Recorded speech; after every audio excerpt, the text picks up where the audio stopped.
if you find another silly example would be like the discipline of a child. You might be disciplining your child through shouting them or hitting them. And in various contexts, it has been used appropriately and inappropriately. Yes. But how the victim or the person that's coming on perceives it can be like taken on differently. Yes.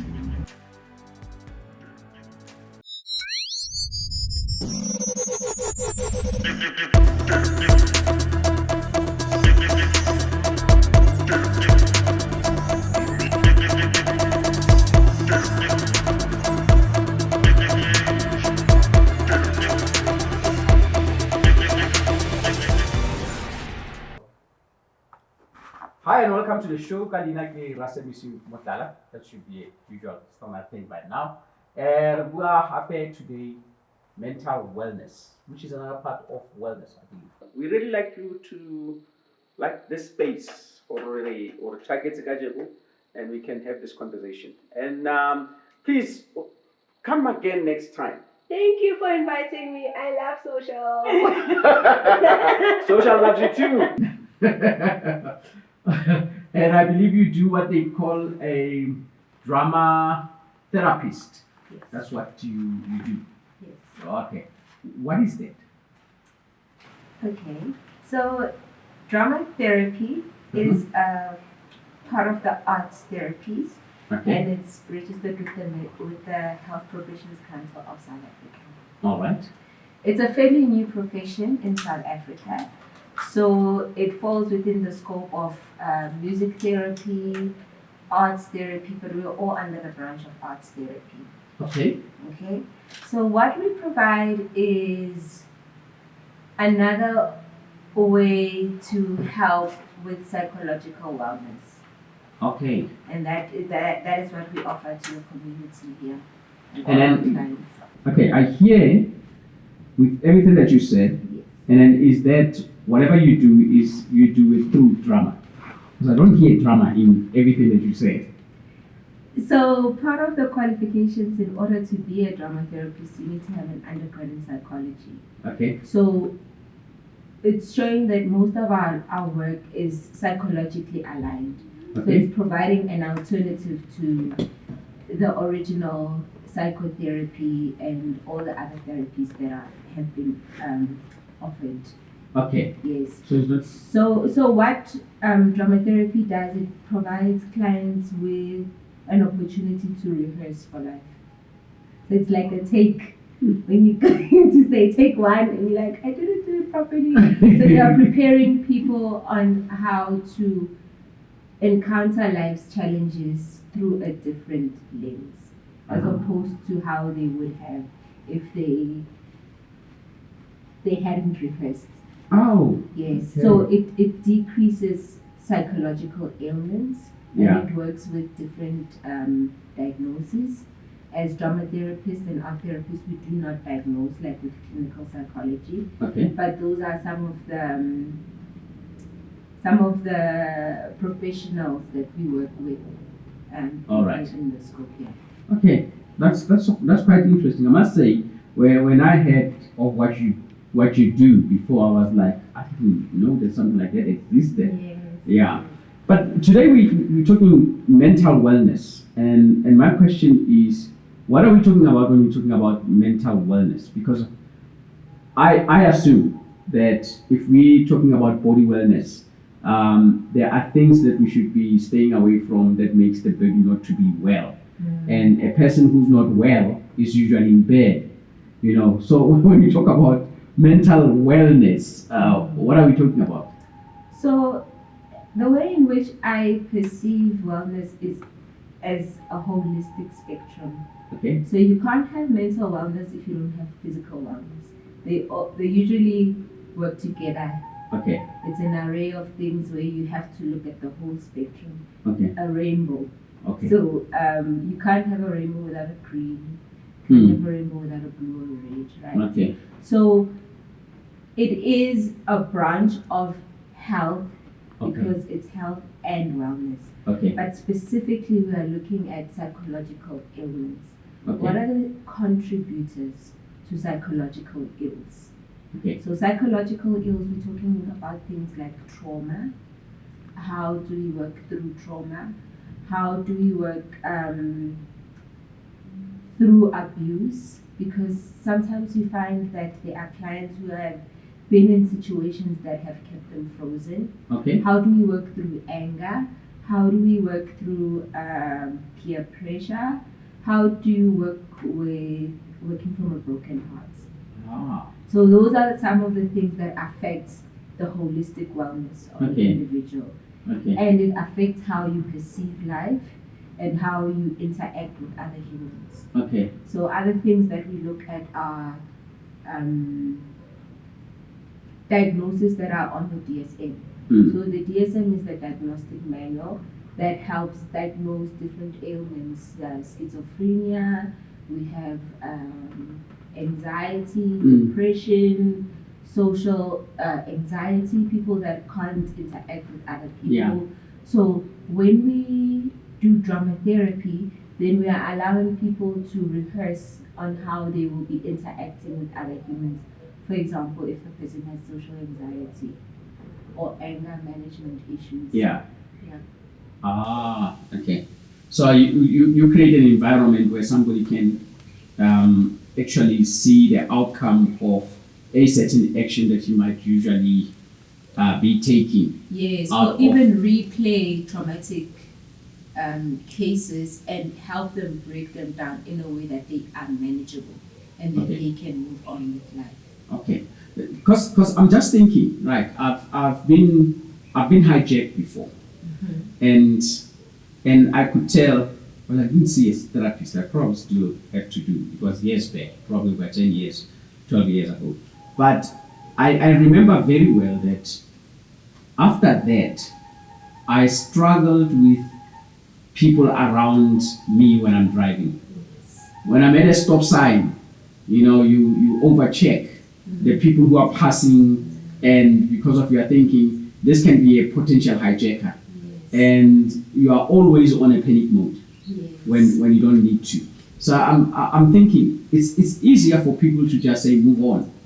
It's very easy for people who haven't been exposed to certain traumatic instances, but also it's a detrimental way of being in our society because we have just been taught to move on, and people are not able to move on. We always carry the stories that happened to you, and that's what drama therapy. That's the beauty of drama therapy.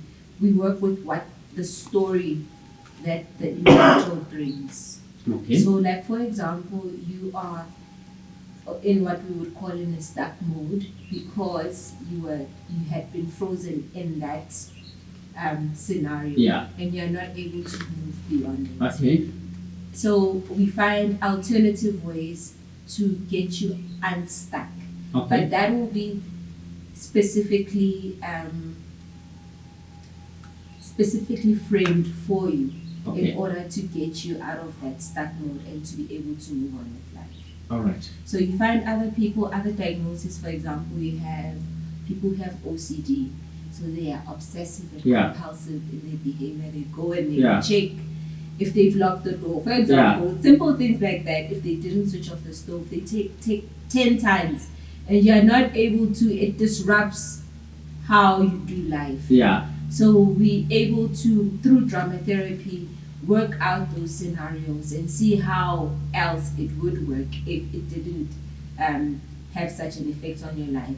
Well, how else would you be experiencing life had that obsessive compulsive behavior affected the way you experience life and the way you interact with other human beings? Okay. I don't know if this can, you know how they say people are frozen? Look, I mean, she says people are frozen. I'm thinking frozen in situations. Frozen in situations. Will that mean somebody has had an experience, and because of that experience is unable to move on with life and advance in other things because of the one particular experience? And that is what we call trauma. So unfortunately, because of South Africans' history, there's so many traumatic incidents. And the word is overused and abused. Yeah. I break my nail. Yeah, it's so traumatizing. Yeah. Right? But it's a deeply embedded societal thing Okay. for specifically South Africans. Yeah. And it's not something that we can just move past and move on. I'll use a silly example. The thing of when you go into a black household, Yeah. you have to take your hat off Yeah. as a Yeah. as Sign a of respect. as a male, Yeah. right? But if we investigate things like that and Yeah. how it actually came into being part of culture, Yeah. you can see that it was never there before because it came as part of the apartheid regime, how you had to respect your boss. Oh. Now these men are carrying it into their own homes. Yeah. and now you are putting it as part of culture where Yeah. else it wasn't. It wasn't there. Yes, it wasn't there. I know it's a very silly example and it's a controversial example. But it's just how people say you must move on Yeah. through whatever traumatic experience. Mm. But now imagine a fully grown man having to take their hat off Yeah. for a very young child Yeah. because they just respect them as their Yeah. boss. Mm. Obviously, they're taking it now back into their own households. Yeah.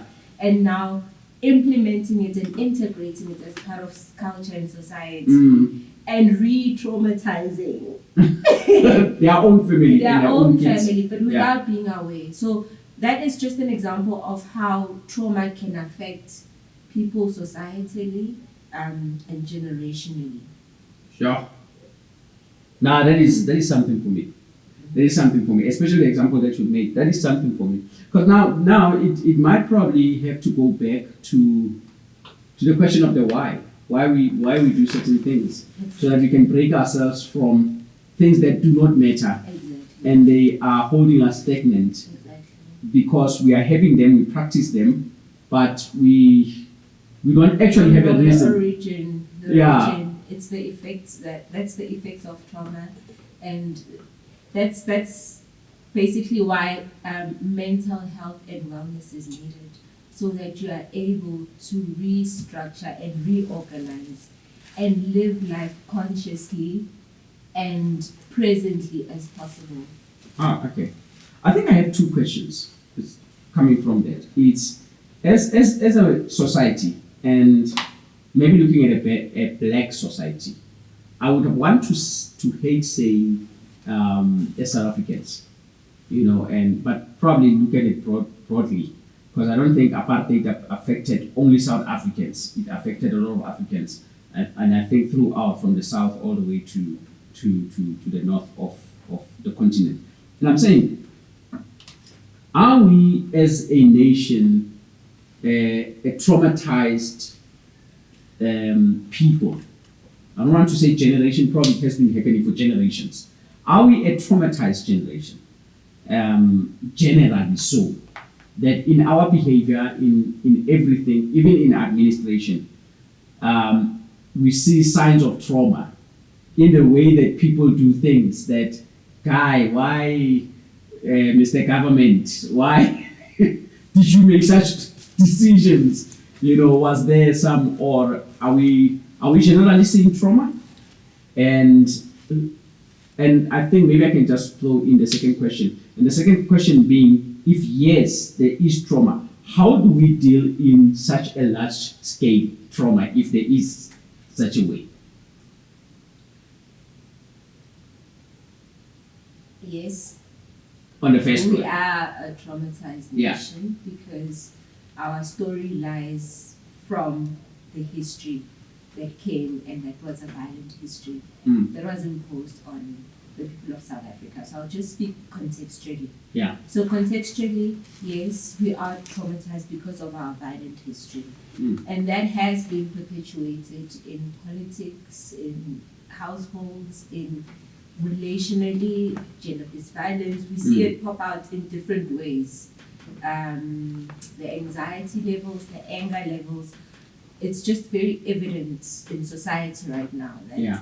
it's the effects of the violent history that was imposed on South Africans specifically. I haven't worked in other contexts, but I think it will be very helpful if I just speak specifically to our context. So yes, I agree 100% that we are a traumatized nation, and it has been perpetuated in different ways, in different departments, in different, in a multiplicity of ways. Having said that, because drama therapy works with specific stories. Okay. So trauma is a buzzword in various contexts. Some people may have not directly felt the impact of the violent history, trauma, but because of the stories that have been playing on and on in social contexts, they are felt at different levels in different wavelengths. Yes, that's what I think I can say with regards to the trauma question. And how we can help. I think it's helpful to realize when you do have a problem.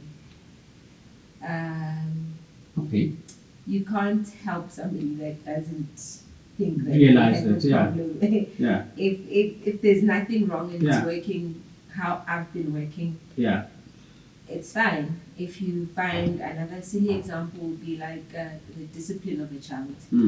You might be disciplining your child through shouting them or hitting them.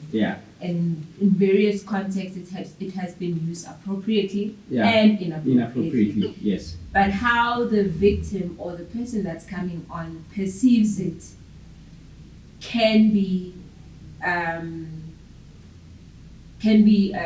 like taken on differently. Yes. Two children from one household can be hit the very same way, and be shouted off and reprimanded the very same way. But it can have a different impact on the one and a different impact on the other one. So the how to assisting with the trauma will be very specific because of how the person perceives it and what their story is. I just can't get this wow. It means Lerato is the only important thing. And that's all I go by, Lerato. Is it? Yes.